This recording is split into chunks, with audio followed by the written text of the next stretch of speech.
Pak SBY kemarin kan juga 2 periode, 10 tahun. Artinya, jika Pak SBY serius menangani kasus BLBI, ya kemungkinan sudah selesai di masanya.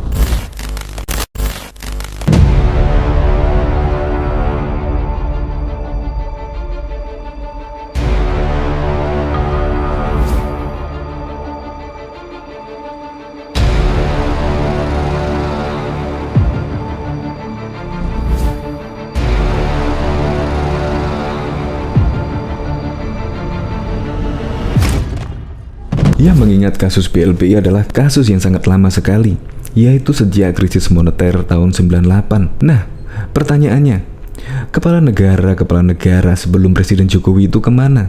Kok tidak bisa menyelesaikan kasus tersebut? Kok harus Presiden Joko Widodo? Ya seperti contoh, Pak SBY kemarin kan juga 2 periode, 10 tahun. Artinya, jika Pak SBY serius menangani kasus BLBI, ya kemungkinan sudah selesai di masanya. Ya kenapa harus Presiden Joko Widodo yang turun tangan? Ya mengingat kasus tersebut sudah sangat lama sekali, 20 tahun lebih. Ya tetapi Presiden Joko Widodo kemungkinan ingin menyelesaikan masa jabatannya, yaitu ingin uang-uang negara diambil alih ke negara dan untuk kesejahteraan masyarakat Indonesia tentunya. Banyak loh kasus-kasus di masa kepemimpinan Presiden Joko Widodo yang telah diungkap. Ya seperti kasus Jiwasraya, Asabri, EKTP, dan lain sebagainya. Tuntas di masa kepemimpinan Presiden Joko Widodo. Untuk lebih lengkapnya simak berita berikut ini, Good News Indonesia. Belum menyaksikan video ini, pastikan bosku jangan lupa subscribe. Karena subscribe itu gratis plus bonus tonton video terbaru setiap harinya. Jangan lupa ya. Tegas, Mahfud MD tidak ada tempat bersembunyi. Serahkan atau Menteri Koordinator Bidang Politik Hukum dan Keamanan Menko Polhukam Mahfud MD selaku tim pengarah Satgas Penanganan Hak Tagih Negara Dana BLBI mengendus ada beberapa aset obligor atau debitur yang ada di luar negeri. Total kerugian negara akibat kasus tersebut lebih dari 110 triliun. Menurut informasi, sementara data dari yang kami punya, memang ada beberapa aset satu orang obligor atau debitur yang sekarang berada di luar negeri. Mohon kerjasamanya, kata Mahfud MD dalam konferensi pers terkait pelantikan Pokja dan Sekretaris Satgas BLBI dalam siaran virtual Jumat 4 Juni 2021. Sebab itu, dia meminta agar seluruh pihak bisa bekerja sama dan kooperatif. Dia mengatakan uang tersebut adalah uang negara. Tidak hanya itu, Mahfud juga meminta agar para obligor bisa proaktif untuk bisa menyelesaikan utang BLBI. Proaktif saja, tidak ada yang bisa bersembunyi.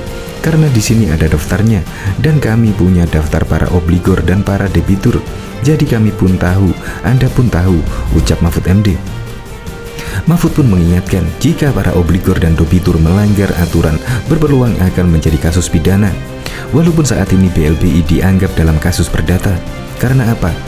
Karena dia tidak mau membayar utangnya atau memberi bukti-bukti palsu atau selalu ingkar, biasa saja nanti merugikan negara.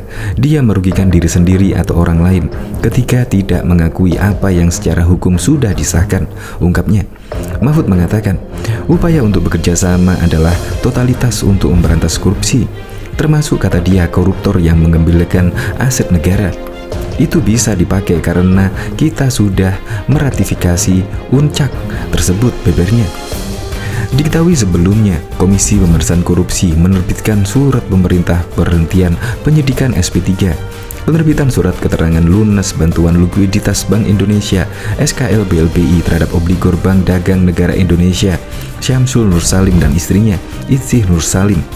Terjadi banyak penyimpangan dalam penyaluran BLBI yang tak hanya menyeret para pejabat BI, tapi juga pengusaha. BLBI adalah skema bantuan pinjaman dari Bank Indonesia kepada bank-bank yang mengalami masalah likuiditas pada saat terjadinya krisis moneter 98 di Indonesia. Dana BLBI ini banyak diselewengkan oleh penerimanya. Proses penyalurannya melalui banyak penyimpangan. Beberapa mantan direktur BI telah menjadi terpidana kasus penyelewengan dana BLBI, antara lain Paul Sutopo, Cokro Negoro, Hendro Budianto, dan Heru Supraptomo. Skema ini dilakukan berdasarkan perjanjian Indonesia dengan IMF dalam mengatasi masalah krisis. Pada Desember 1998, BI telah menyalurkan BLBI sebesar 147,7 triliun kepada 48 bank. Hasil audit BPK menyebut dari 147,7 triliun dari BLBI yang dikucurkan kepada 45 bank umum nasional, 138,4 triliun dinyatakan merugikan negara. Penggunaan dana-dana tersebut kurang jelas. Untuk kasus Samsul dan Ici, keduanya dijerat sebagai tersangka atas pengembangan kasus yang menjerat Syafruddin Temenggung selaku mantan Kepala Badan Penyihatan Perbankan Negara (BPPN). Namun dalam perjalanannya, Syafruddin dibebaskan oleh Mahkamah Agung. Pada putusannya, MA menyatakan Syafruddin terbukti melakukan perbuatan penerbitan SKL BLBI. Namun, perbuatan Syafruddin tersebut tidak masuk ke ranah tindak pidana. Samsul dan Ici kabur ke Singapura dan menetap di sana sampai akhirnya KPK mengeluarkan SP3 pada 1 April 2021. Sebelum ini, keduanya ditetapkan sebagai tersangka pada 2019, kemudian berstatus buron atau masuk dalam daftar pencarian orang DPO lantaran tak bersikap baik saat dipanggil untuk diperiksa. Wakil Ketua KPK Alexander Marwata mengatakan bahwa penerbitan SP3 kasus BLBI sesuai dengan pasal 40 Undang-Undang KPK. Penghentian penyidikan sebagai bagian adanya kepastian hukum sebagaimana pasal 5 Undang-Undang KPK, kata Alex. Samsul dan Ici diduga melakukan tindak pidana korupsi bersama-sama dengan Syafruddin.